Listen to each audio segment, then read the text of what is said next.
दोस्तों आज के वर्ल्ड कप में भारत की पारी खत्म हो गई है। लेकिन भारत ने 240 रन बनाए हैं 50 ओवर में और टीम ऑल आउट भी हो गई है। अब यह दारोमदार सीधा सीधा गेंदबाजों पर रह गया है और गेंदबाजों में भी खासकर मोहम्मद शमी पर।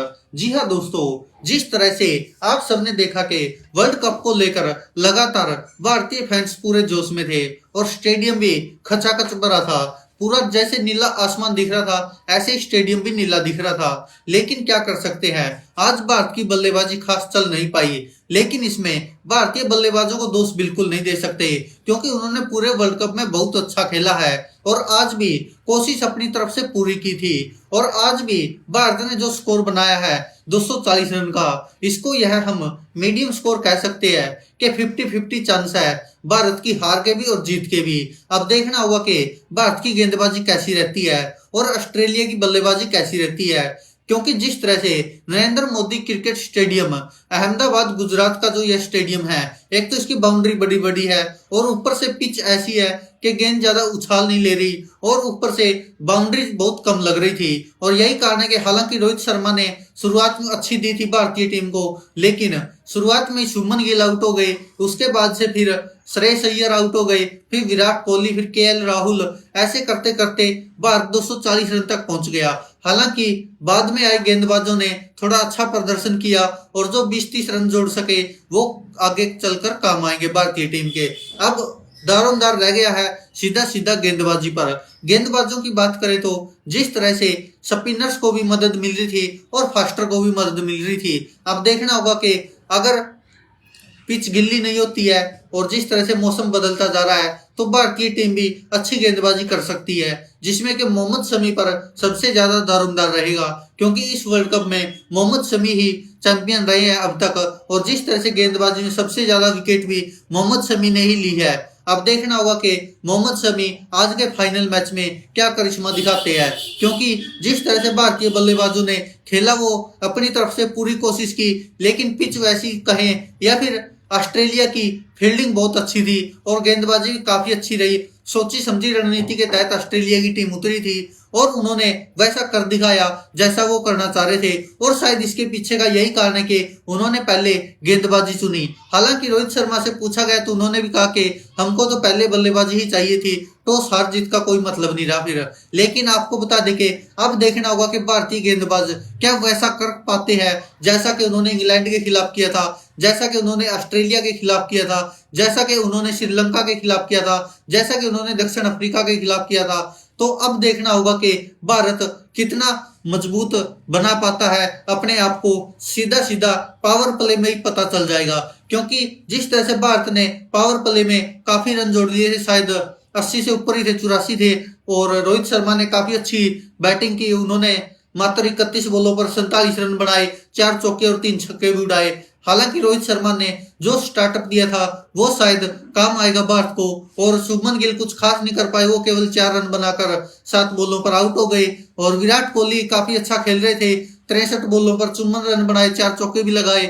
और जिस तरह से जिम्मेदारी थी उनके ऊपर वो उसको निभाने की कोशिश कर रहे थे, लेकिन वो क्लीन बोल्ड हो गए, क्योंकि बैठ के लगकर बॉल विकेटों में जा गिरी। जिस तरह से वह आउट हुए वो एक कह सकते कि उसमें ज्यादातर विराट कोहली की कोई खास गलती नहीं थी। और श्रेयस अय्यर जल्दी निपट गए, वो केवल 4 ही रन बना पाए, 1 चौका ही मारा था उन्होंने। और केएल राहुल काफी डटकर खेले और उन्होंने 66 रन की पारी खेली और 107 बॉलों का सामना किया।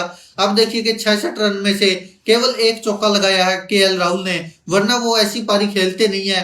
आप सबको भी पता कि उन्होंने तो 62 बॉलों पर शतक ठोक दिया था पिछले मैचों में, हमने देखा जिस तरह केएल राहुल की पारी थी। और रविंद्र जडेजा 9 रन बना पाए और सूर्य कुमार यादव ने भी कोशिश की, लेकिन जिस तरह के वो खिलाड़ी है वैसा उनको माहौल मिल नहीं पाया, उनको डटकर खेलना था। और यही कारण है कि 18 रन के निजी स्कोर पर आउट हो गए, 22 बॉलों का सामना किया। और मोहम्मद शमी केवल 6 रन बना पाए, जसप्रीत बुमराह 1 रन पर ही चलते बने। और कुलदीप यादव ने और मोहम्मद सिराज ने 19 रन जोड़ दिए थे, क्योंकि कुलदीप यादव 10 रन मार गए थे और मोहम्मद सिराज भी 9 रन बना गए थे। तो इसकी बदौलत भारत ले देकर जिस तरह से संघर्ष करके 240 रन बना गया, अब ऑस्ट्रेलिया के लिए 241 का टारगेट है। अब देखना होगा कि भारतीय गेंदबाज कितना दमखम दिखा पाते हैं, क्योंकि मोहम्मद शमी, मोहम्मद सिराज, जसप्रीत बुमराह और रविंद्र जडेजा और कुलदीप यादव, ये 5 मैन बॉलर है भारत के। और क्या कुछ दिखा पाते वो अभी पता चल जाएगा थोड़ी देर में, लेकिन इतना जरूर है कि आसान नहीं होगा ऑस्ट्रेलिया के लिए भी जीतना, क्योंकि जिस तरह से ऑस्ट्रेलिया हमने देखा था कि अफगानिस्तान के खिलाफ जो मैच था उसमें किस तरह से संघर्ष करती नजर आई थी, और ऑस्ट्रेलिया पिछले मैच में दक्षिण अफ्रीका के साथ भी संघर्ष करते नजर आए थे। तो हालांकि हो सकता है ऑस्ट्रेलिया में जो उछल्ले बल्लेबाज है वो अच्छा खेल जाते कभी कभी अगर ओपनर को आउट करते हैं तो। हालांकि अब भारत के सामने लड़खड़ाती नजर आएगी ऑस्ट्रेलिया की भी पारी, और जिस तरह से शुरुआत का पावर प्ले भारतीय टीम ने शुरुआत की थी रोहित शर्मा ने खासकर, तो वैसी पारी उनमें भी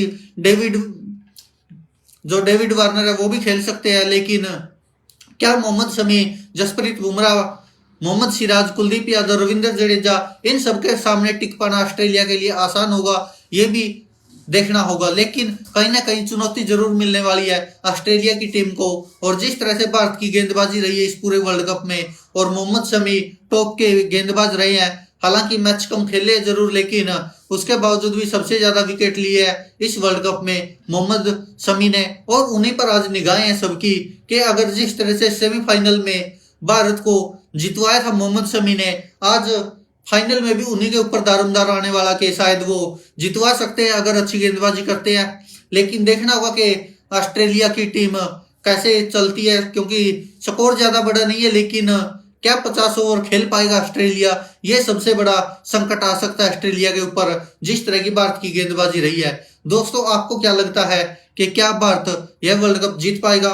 केवल 240 रन बनाए भारत ने और टारगेट 241 रन का है, तो इसमें देखना होगा कि भारत कितना संघर्ष करवाता ऑस्ट्रेलिया को। लेकिन ऐसा नहीं है कि भारत बिल्कुल मैच के बाहर हो गया, क्योंकि उम्मीद लगाई जा रही थी कि अगर इस स्टेडियम में जो नरेंद्र मोदी क्रिकेट स्टेडियम है, इसमें पिच वैसी है, काली मिट्टी वाली पिच है तो जिसपे खेल रहे हैं, तो उसमें ज्यादा उछाल मिल नहीं रहा है और बाउंड्रीज भी काफी बड़ी बड़ी है। तो और खासकर आज ऑस्ट्रेलिया की फील्डिंग बहुत अच्छी रही, जिस कारण शायद 40-50 रन तो उन्होंने बचा लिए आराम से, वरना यह स्कोर 300 तक पहुंच जाता अगर फील्डिंग और देशों जैसी होती। लेकिन ऑस्ट्रेलिया की फील्डिंग आज कमाल की रही, जिस तरह से शुरुआत के ओवरों से ही डेविड वार्नर लगातार फील्डिंग के तौर पर चौकों को रोकते रहे हैं, वो देखा हमने डाई मार मार कर।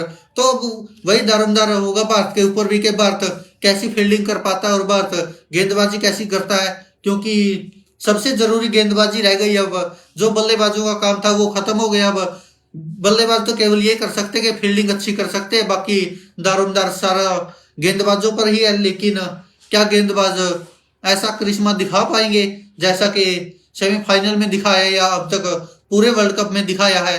अब देखना होगा क्या होता है। दोस्तों आपको क्या लगता है कि इस वर्ल्ड कप को कौन जीतेगा? हालांकि अभी तक चांस अगर ये कहें कि भारत के 40% है और ऑस्ट्रेलिया के 60% है तो गलत नहीं होगा। लेकिन क्या भारतीय गेंदबाजों के सामने आसान होगा भारत को हराना? देखना होगा दोस्तों। धन्यवाद, देखते रहिए सच की।